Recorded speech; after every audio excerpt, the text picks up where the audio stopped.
আমার বাইরে নিয়ে উঠাইয়া তারা নির্মমভাবে মারছে।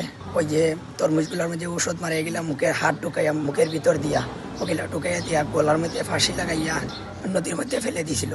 ফেলে দেওয়ার পরে এক জ্বালিয়ে এসে আমার বাইরে উঠাইয়া নিছে। উঠানির পরে দেখি ডাক্তাররা কোনো কিছু বলছে মারা গেছে। পরে আমি যাইয়া ভাই মুখের মধ্যে ফু দিছি। যে সময় 3টা ফু দেওয়ার সাথে সাথে আমার ভাইয়ে ভাই হয়ে আমার চিৎকার দিয়ে উঠছে। উঠার পরে বলে ভাই আমার মুখের মধ্যে জ্বলাফোড়া হরতাছে, ভাই আমার ভাই জ্বলাফোড়া হরতাছে, আমারে মারছে এই লোকেরা। আমি আর নাম ভাই প্রশাসনের কাছে বলবো ভাই। আমার ভাইয়ের নাম মোহাম্মদ ইয়াহিয়া। শুক্রবারে ইস্টারের পরে 7টার সময় খবর হয়েছে জাফলং বাজার থাকি মানে গাঙ্গ থাকি মাছ মারাত বার হয়েছে একজন মানুষ, নাম তার আশিক। উনি বলছে যে আমরা একজন লোক পাইছি মোরা ইয়া নাম। তরমুজ ক্ষেতের মধ্যে আমার ভাই শুয়ে থাকতো। কিছু মানুষের সাথে কেরেঙ্গি হয়েছে, এই মানুষগুলোর নামও বলছে আমার ভাই। এটা আমরা প্রশাসনের কাছে বলবো ভাই।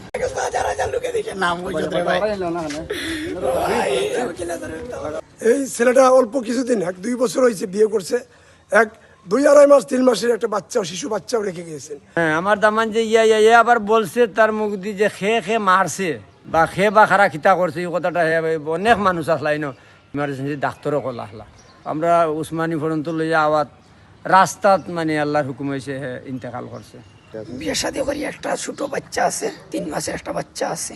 এই বাচ্চার উপায় কি, এই বাচ্চার ভবিষ্যৎ কি, এটা প্রশাসনকে খতিয়ে দেখে এই বাচ্চার ভবিষ্যতের একটা চিন্তা ভাবনা করা উচিত। ওনার শ্বশুর বা ওনার ছোট ভাই বললেন যে জায়গা জমি নিয়ে একটা বিরোধ আছে, এটা জানেন কিনা? এটা আমরা অবগত আছি, জানছি। ময়মুরব্বীরা এই ব্যাপারে অনেক ধরনের বসাবসি করছে। অনেক লোক ভিড় জমাইছে, দৌড়িয়া গেছি, দৌড়িয়ে যে আমার বাইরে দেখছি খেয়ে মারছে, খেয়ে না জিজ্ঞাসা করছি। তারা বলছে আমাদের এই জায়গার লোকেরা মারছে না, আপনাদের ওই জায়গার লোকেরা মারছে। আমার বাইরে মারছে, তারা অনেক দিন থেকে প্ল্যান করে মারার জন্য। তারা একটু জায়গা জমিনের বিষয় লইয়া আমাদের উপরে উত্তেজিত হয়েছে। তখন আমি বলছি প্রশাসন আছে, প্রশাসনের জিনিসটা দেখিয়ে দিবে, আইন আছে আইনে দেখবে। সেই কথা আমার ভাইয়ে বলছে জগাজাটি তখন আইনে দেখবে।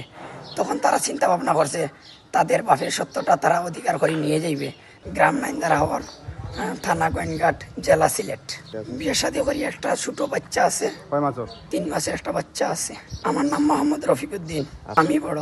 যে কোনোভাবেই হোক এই ছেলে মারা যাওয়ার আগ মুহূর্তে তাদের নিকটবর্তী আত্মীয় যারা, তাদেরকে কিছু নামও বলে গেছে। আমার মনে হয় যে আমাদের কাছে হয়তো প্রকাশ করতে পারতেছে না। এরা বলতেছে যে এটা প্রকাশ করলে হয়তো প্রশাসনিকভাবে আমরা সাহায্য পাবো না বা তারা উধাও হয়ে যাবে। কিন্তু আমরা আশা করব যে তাদের নিকট আত্মীয়দের কাছ থেকে সঠিক তথ্য নিয়ে যাতে প্রকৃতপক্ষে যারা এটার সাথে জড়িত তাদের আইনের আওতায় এনে যাতে ওদের ভবিষ্যতে এই ধরনের কোনো কিছু না হয়।